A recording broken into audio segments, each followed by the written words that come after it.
Hello friends, தினம் ஒரு சிறுகதை தொகுப்பில் இன்றைக்கி நம்ம என்ன கதை பார்க்க போகிறோன்னு பார்த்தீங்க அப்படின்னா, ஏமாந்த செல்வந்தர். வாங்க ஃப்ரெண்ட்ஸ், கதைக்குள்ளே போகலாம். ஒரு ஊரில் செல்வந்தர் ஒருவர் வாழ்ந்து வந்தார். அவர் எப்பொழுது சந்தைக்கு போனாலும் ஏதாவது ஒரு உணவுப் பொருட்களை வாங்கி வருவார். வீட்டுக்கு வந்து அமைதியாக உட்கார்ந்து அதை ரசித்து ருசித்து சாப்பிடுவார். அவரிடம் ஒரு வேலைக்காரன் இருந்தான்.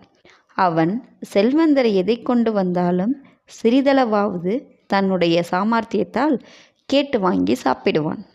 வழக்கம் போல் ஒரு நாள் சந்தைக்கு சென்ற செல்வந்தர் தான் உண்பதற்காக ஒரு டம்ளர் நிறைந்த கட்டித்தயிர் வாங்கி வந்தார். இம்முறை இந்த கட்டித்தயிரில் சிறிது கூட வேலையாரனுக்கு கொடுக்கக்கூடாது என்று முழுவதையும் தானே சாப்பிட வேண்டும் என்று அவர் நினைத்து கொண்டே வீட்டிற்கு வந்தார். அதற்கு ஒரே வழி அவனை ஏமாற்றுவதுதான் என்று எண்ணி அவர் வீட்டுக்குள் நுழைந்தார். அவரை வேலைக்காரன் பார்த்து விட்டான். அவன் செல்வந்தரை நோக்கி, ஐயா, டம்ளரில் என்ன இருக்கிறது என்று கேட்டான். உடனே செல்வந்தர், சுண்ணாம்பு வாங்கி வந்திருக்கிறேன்.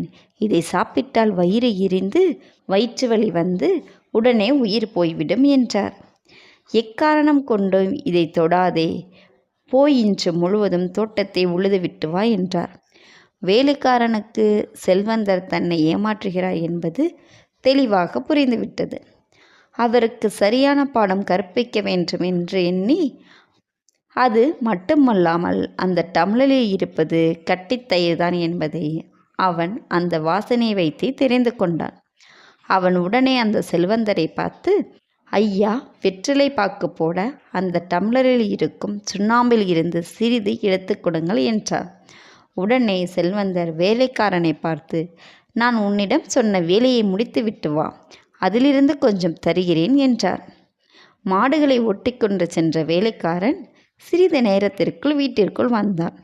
உடனே செல்வந்தர் அவனிடம், நான் சொன்ன வேலைகளை முடித்து விட்டாயா என்று கேட்டான். உடனே வேலைக்காரன் செல்வந்தரை பார்த்து, ஐயா, எந்த வேலையும் என்னால் செய்ய முடியவில்லை. ஒரு மாட்டை கட்டினால் மற்றொரு மாடு அறுத்து கொண்டு ஓடுகிறது. இதில் நான் எப்படி தோட்டத்தை உழுவது என்றான். உடனே கோபப்பட்ட அந்த செல்வந்தர், வேலையை செய்ய சொன்னால் விளையாட்டு காட்டுகிறாயா என்று கூறி அவன் முதுகில் ஓங்கி அறைந்தான்.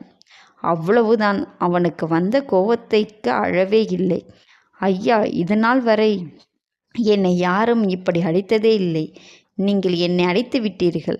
இனி நான் உயிர் வாழ்வதே எந்த பயனும் இல்லை என்று அந்த சுண்ணாம்பையை குடித்துவிட்டு என் உயிரை விட்டு விடுகிறேன் என கூறிவிட்டு சமையல் அறைக்குள் ஓடினான். டேய், குடிக்காதே என்று அந்த செல்வந்தர் பின்னாலே கத்திக்கொண்டு வந்தார். அதற்குள் அந்த டம்ளரில் இருந்த கட்டித்தயிர் முழுவதையும் அந்த வேலைக்காரன் குறித்து விட்டான். வேலைக்காரனை ஏமாற்ற நினைத்தது தானே முடிவில் ஏமாந்து விட்டோமே என்று செல்வந்தர் மனதில் கூறிக்கொண்டு அங்கிருந்து நகர்ந்தார். நீதி: பிறரை ஏமாற்ற நினைப்பவன் முடிவில் தானே ஏமாந்து போவான். எனவே யாரையும் ஏமாற்றக்கூடாது. தேங்க்யூ ஃபார் வாட்சிங் ஃப்ரெண்ட்ஸ்.